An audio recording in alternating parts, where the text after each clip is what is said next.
Oke, hari ini kita bakal belajar namanya reaksi redox. Nah, kenapa saya membuat video ini dan meminta sampean untuk menontonnya terlebih dahulu? Karena nanti materi ini salah satu cara untuk menemukan apakah reaksi itu redox atau bukan, di mana bagian oksidasinya, mana bagian reduksinya, itu adalah dengan menggunakan namanya bilox atau disebut dengan bilangan oksidasi. Nah, bilangan oksidasi ini aturannya tuh kalau tidak salah tuh ada 8. Nah, oleh karena itu, biar nanti kita nggak terlalu lama membahasnya dan nanti setelah ketinggalan, saya bakal membahas dasar-dasarnya dulu tentang redox di video ini. Jadi nanti untuk pertemuan yang selanjutnya, kita bisa fokus pada pembahasan bilangan oksidasi ini nanti. Oke, seperti biasa, kalau ada yang video di mana saya menghapus-hapus itu nanti kan mungkin agak terlalu lama. Itu bisa sampean skip dan fokus pada pembahasannya saja. Oke, kita mulai ya. Di sini ada namanya reaksi redox. Atau dalam bahasa Inggrisnya ditulis dengan gini, redox. Nah, apa itu redox? Redox itu sebenarnya merupakan singkatan. Re itu dari kata reduksi, dan dox ini adalah oksidasi. Rednya ini reduksi, oksinya ini oksidasi. Nah, apa itu reduksi dan apa itu oksidasi? Oke, kita bahas di sini.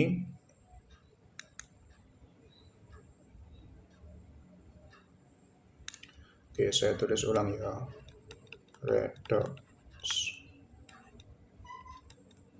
Reduksi, oksidasi. Oke, kita mulai dari oksidasi dulu. Nah, oksidasi itu adalah, untuk menjelaskan reaksi ini, itu materinya agak ribet. Kita tidak bisa menjelaskan hanya dengan satu atau dua definisi. Tapi di sini kita jelaskan dalam 3 definisi. Nah, definisi pertama oksidasi itu kita jelaskan dalam, dalam elektron. Oke, masih ingat elektron? Elektron adalah bagian dari atom yang bermuatan negatif. Ini adalah satu-satunya bagian atom yang bisa berpindah dengan bebas tanpa menimbulkan bencana atau tanpa menimbulkan konsekuensi yang besar. Nah, untuk elektron ini bagaimana agar dia bisa dikategorikan sebagai oksidasi? Nah, oksidasi untuk yang elektron ini adalah misalnya kayak gini. Fe. Nah,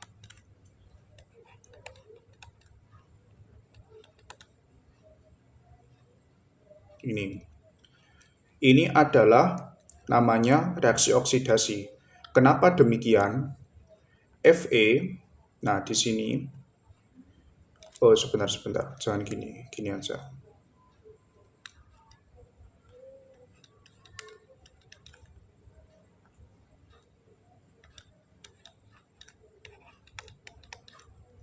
Oke.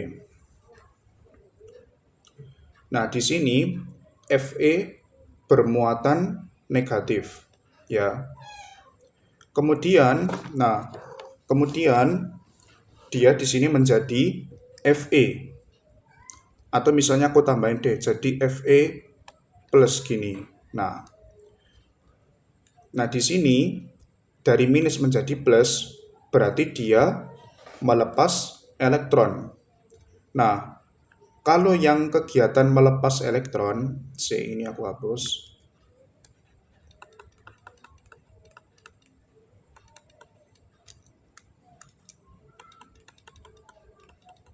Nah, kalau ada peristiwa pelepasan elektron oleh unsur atau senyawa, itu disebut sebagai oksidasi. Jadi dari Fe- menjadi Fe+ itu namanya oksidasi. Atau bisa lagi misalnya Mg menjadi Mg2+. Nah, barangkali sampean bertanya-tanya kenapa kok melepas itu di sini justru menjadi plus tandanya. Ini kan bentar nggak jelas. Ini kan tandanya adalah 2+ ya. Kenapa kok dia menjadi plus? Nah, perlu diingat bahwa elektron itu adalah bagian dari atom yang bermuatan negatif. Oleh karena itu, kalau sampai membuang muatan negatifnya, maka nanti unsur atau zatnya itu menjadi bermuatan positif. Oleh karena itu, kegiatan atau peristiwa melepas elektron itu menghasilkan unsur atau zat yang bermuatan positif. Kayak gitu. Oke, ini oksidasi dari ngapain tak hapus tadi? Mg jadi Mg12. Nah, ini adalah oksidasi dari sudut pandang elektron. Nah, sekarang dari apa ini? Ini adalah unsur oksigen. Bagaimana oksigen itu bisa menjadi indikator apakah suatu peristiwa atau suatu kegiatan dari unsur itu merupakan oksidasi atau reduksi? Nah, di sini sesuai namanya ada oks di sini, berarti untuk kegiatan atau peristiwa yang menangkap oksigen atau mengikat oksigen, misalnya H2 plus O, nah menjadi H2O. Nah, ini kan hanya berikatan dengan O atau menangkap molekul oksigen. Nah, kalau ada reaksi semacam ini dikategorikan sebagai oksidasi sesuai namanya. Karena kalau oksidasi itu tadi adalah menangkap oksigen sesuai namanya ini ya, oksia. Nah, kemudian, ini cara ketiga yang nanti kita pelajari di pertemuan selanjutnya, itu adalah dengan melihat bilox. Nah, tak tulis plus bilox. Kalau bilangan oksidasi yang meningkat, itu disebut dengan oksidasi. Namanya aja oksidasi. Oleh karena itu bilangan oksidasinya pasti meningkat. Nah, ini tapi nanti kita bahas di pertemuan selanjutnya. Oke, ini terkait dengan oksidasi. Oke, sekarang kita lanjutkan yang reduksi. Tak gambar di bawah sini aja. Oke, ini reduksi. Oke, reduksi itu adalah kata serapan dari bahasa Inggris, yaitu reduction. Artinya ada pengurangan. Nah, kalau ada pengurangan, kita bahas berdasarkan 3 indikator ini tadi, tentang elektron, oksigen, dan biloxnya. Nah, kalau untuk yang elektron, gini ya. Oke. Kebalikan dari oksidasi. Kalau reaksi oksidasi itu melepas elektron, maka untuk yang reduksi ini justru menangkap elektron. Nah, maksudnya gimana menangkap elektron? Nah, seperti yang tadi, kalau di sini elektron itu kan tadi bermuatan negatif ya. Berarti, ini tak balik. Misalnya ada Mg2+, dia cuma menjadi Mg. Berarti muatan positifnya ini menghilang karena dia menangkap muatan negatif. Oleh karena itu dia nanti menjadi sebenarnya bermuatan negatif tapi nggak tak tulis jadi Mg. Nah, biasanya tapi kalau di reaksi-reaksi kayak gini, ini ada tambahannya kayak gini, plus 2E. E ini apa? E ini adalah elektron. Nah, karena dia ada elektronnya, dia berarti merupakan reaksi reduksi. Oke, jelas ya. Kemudian kita lanjutkan ke yang oksigen tadi. Oksigen. Nah, sama, reduksi adalah semua kebalikan dari oksidasi. Kalau di oksidasi itu menangkap oksigen, maka di reaksi reduksi itu adalah melepas oksigen. Nah, misalnya kayak gini, aku punya senyawa HGO. Nah, kemudian karena suatu reaksi, dia terpecah menjadi Hg plus O. Nah, kayak gini. Hg melepaskan O dari strukturnya. Oleh karena itu, nah reaksi ini disebut dengan reduksi. Jadi kebalikannya ya. Kalau oksidasi itu tadi menangkap oksigen, nah jadi satu ini. Kalau yang reduksi itu melepas oksigen. Oke, terakhir itu adalah di bilox. Kalau yang oksidasinya, nah kalau oksidasi tadi biloxnya bertambah atau bilangan oksidasinya bertambah. Tapi kalau yang ini reduksi itu bilangan oksidasinya tuh nanti berkurang atau turun. Oleh karena itu dia disebut dengan reduksi sesuai namanya ya, reduction tadi di bahasa Inggris yang artinya berkurang. Oke. Sekarang sudah ya jelas ya, ini tentang perbedaan antara oksidasi dan reduksi. Sekarang kita lanjut membahas tentang apa itu redox. Oke, aku hapus ya.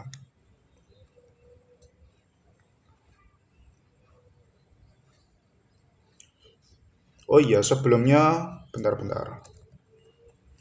Nah, ini sebelum tak hapus. Nah, tak ini untuk yang bagian elektron dua ini ya. Ini sama ini. Nah, ini biasanya hanya terjadi pada senyawa dengan ikatan ionik. Masih ingat ikatan ionik itu apa? Oke, nanti dilihat lagi ya buku pelajarannya ya. Nah, kenapa kok terjadi pada ikatan ionik? Ya, emang dari sananya wes, dari penciptanya kayak gitu. Kita cuma bisa mengetahui bahwa untuk yang ini, untuk yang oksidasi dan reduksi, kalau berdasarkan pergerakan elektronnya, itu dia hanya terjadi pada ikatan ionik. Nah, untuk ikatan kovalennya gimana? Nah, untuk yang ikatan kovalen kita nggak bisa menentukan dengan cara ini. Jadi cara yang paling efektif itu sebenarnya adalah dengan menentukan bilangan oksidasi ini nanti. Nah, tapi bilangan oksidasi ini lumayan ribet. Banyak aturannya, ada pengecualiannya juga. Oleh karena itu, nah kita bahas dulu dasarnya di sini. Nanti untuk pertemuan selanjutnya kita nanti bakal membahas tentang fokus pada bilox ini tadi. Oke, jelas ya. Oke, aku hapus dulu ini. Sekarang tak jelaskan apa itu redox.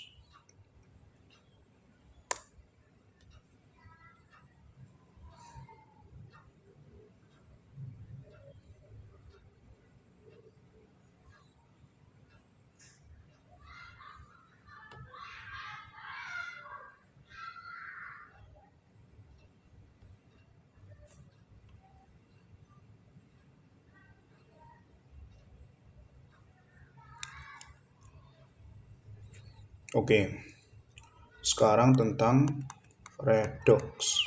Nah, redox ini kan merupakan ini tadi ya di sebelah kiri ya.